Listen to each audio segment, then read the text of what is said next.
I think banking is evolving towards a utility function with commoditized products and fairly low profit margins. It's a moot point what kind of capitalist wants to be in this kind of banking. One senior figure in UK banking said to me, once it's like that, I don't care whether it's publicly or privately owned because I don't want to be in it. I would rather be doing something more productive with my entrepreneurial skill. And maybe they are right. On top of this, there is another factor pushing banking towards the Minsky solution. And that is moral.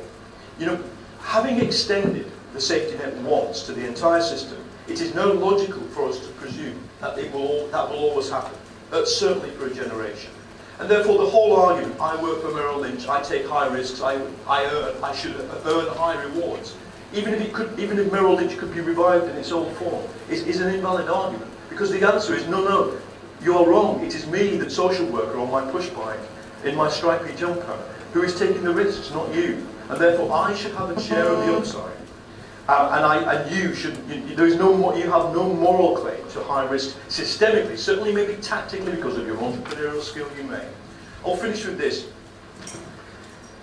The growth model, as I've said, based on the old model is bust.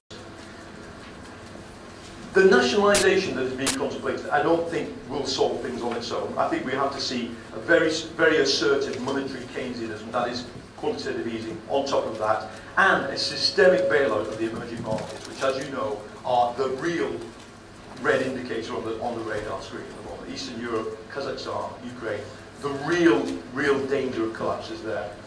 To finish, if we do what we are doing, which is enacting these piecemeal measures and the nationalisations, part nationalisations, bailouts, bad banks, etc., what the outcome will be at best a kind of heavily statised form of capitalism.